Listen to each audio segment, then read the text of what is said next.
you already know something is wrong. Not with your life on the surface, not with the job, not with the apartment, not with the way things look from the outside. Something deeper. Something you feel at 1 a.m. when the phone is in your hand and you're not even watching anything anymore. You're just there. Existing. Scrolling through other people's lives like a ghost haunting a world you were supposed to be part of. That feeling. That quiet, low-grade discomfort sitting in your chest. That's not anxiety. That's not stress. That's your own mind trying to tell you that you are living several levels below what you are actually capable of. And somewhere, beneath all the noise and the distractions and the excuses you've rehearsed so many times they sound like facts now, you know that too. You've known it for a while. Here is the thing about you that nobody says out loud. You are not lazy. You are not stupid. You are not unlucky. You are someone who had real hunger at some point. You had a version of yourself in your head, a picture of who you were going to become. You could feel it. It felt close, and somewhere along the way, without a dramatic moment, without a single decision you consciously made, you started shrinking that picture, quietly, slowly, until the version of yourself you used to imagine started feeling like someone else's life. Now, you scroll past people doing the thing you said you were going to do. And instead of it lighting a fire, it makes you feel heavy. Because it's not that you don't believe it's possible. It's that somewhere underneath, you've started to believe it's not possible for you. Not anymore. Maybe too much time has passed. Maybe you started too late. Maybe you don't have what it takes. That's not truth. That's a story. And you've been living inside it like it's a fact. Think about the last 3 months. Not in a vague, general way. Actually think about it. The gym you said you were going to go to consistently. The skill you were going to learn. The project you started and left unfinished in a folder on your desktop. The nights you said you'd sleep early and wake up with purpose, and instead you were on your phone at TAM watching content that added nothing to your life, and you knew it while you were doing it. You knew it. And you kept going anyway. That's not a productivity problem. That's something else entirely. Your brain is not broken. It's doing exactly what brains do when they're allowed to operate without direction. It's chasing the easiest available source of dopamine. And in 2024, those sources are engineered. They are designed by teams of psychologists and behavioral scientists to be more stimulating than almost anything real life can offer in the short term. A like, a new video, a scroll, a notification. Each one is a micro hit. Small, immediate, effortless. And your real goals, the ones that actually matter, they don't give you anything immediately. They make you uncomfortable. They make you sit with uncertainty. They make you face the gap between where you are and where you want to be, and that gap feels so large sometimes that just looking at it produces a kind of low-level dread. So your brain does what it's designed to do. It avoids the dread. It moves toward comfort. It moves toward the phone, toward the distraction, toward the thing that makes right now feel okay, even though it's making later worse. This is not a character flaw. This is a deeply human mechanism. But understanding it is not the same as being free from it. Because here's what comfort addiction actually does over time. It doesn't just steal your productivity. It rewires how you see yourself. Every time you choose distraction over action, every time you know what you should do and do the opposite instead, you are sending a signal to your own subconscious. You are telling it, quietly but consistently, that you are someone who doesn't follow through. And eventually, your identity starts to match the behavior. You stop seeing yourself as someone who could. You start seeing yourself as someone who tried once, maybe twice, and it didn't quite work out. And ego, the part of you that protects your self-image, it adapts. It finds reasons.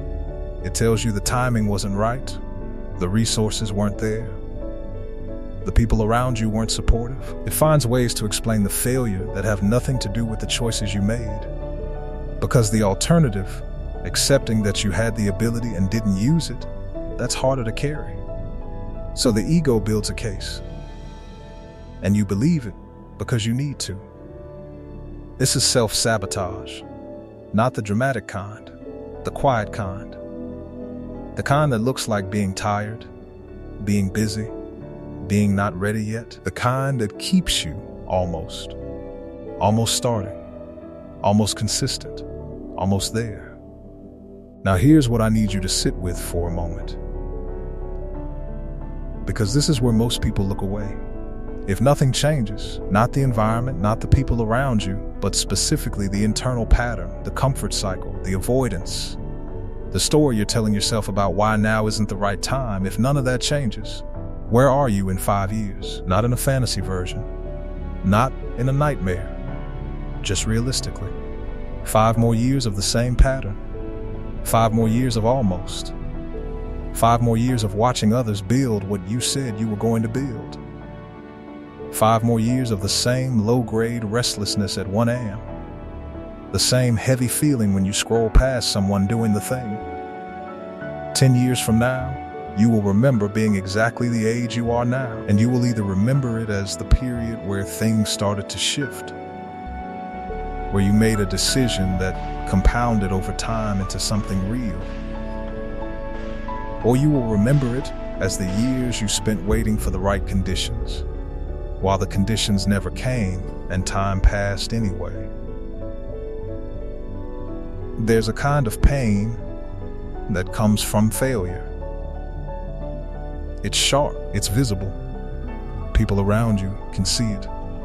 But there's a different kind of pain that's much worse.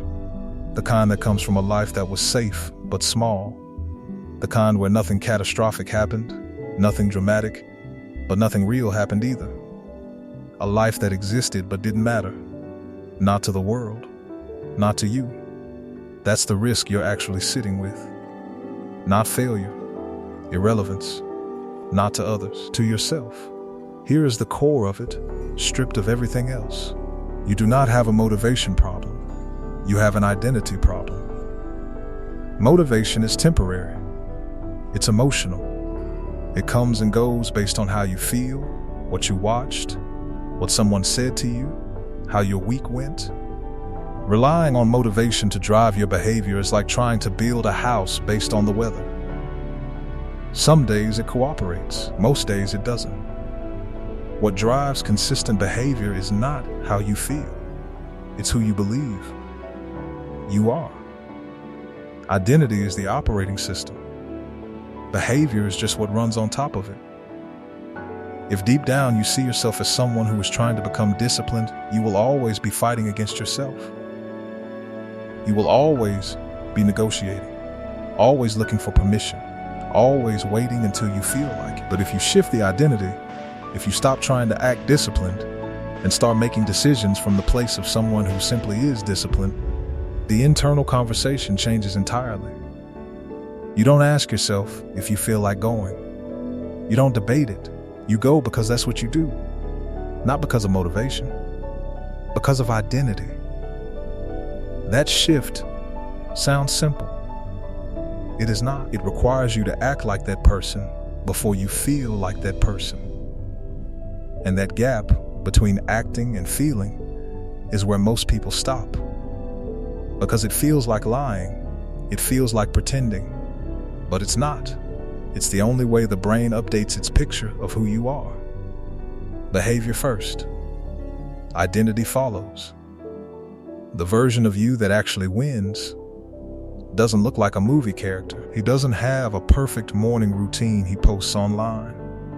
She doesn't announce every goal on social media. They don't wait for alignment or inspiration or the right moment.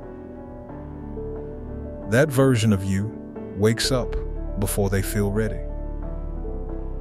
They do the work when it's inconvenient.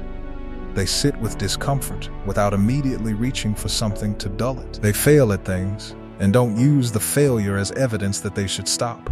They move through uncertainty without needing certainty to proceed. They are boring to watch from the outside. They are not loud. They are not inspirational in any obvious way. They just show up, day after day, in the quiet, when no one is watching, when there's no reward yet. They've stopped waiting to feel worthy of the goal. They decided. That's it, a decision, repeated, until the decision became a direction, until the direction became a life. That person is not a different human being from you. It's not a different personality type, a different set of circumstances, a different level of talent. It's the same person operating from a different internal story. The difference is not ability. The difference is decision. You came into this video with that feeling, that low-grade weight, that quiet awareness that something is off between who you are and who you know you could be. That feeling is not your enemy. It's the only honest thing left when everything else has been explained away. It means the part of you that knows what you're capable of is still there, still watching, still waiting for you to stop negotiating and start moving. The question isn't whether you have it in you. The question is what you're going to do tonight, when it's just you and the phone and the familiar comfort of not yet. That's the only moment that matters. Not tomorrow, not when things settle, not after the next thing wraps up. Tonight.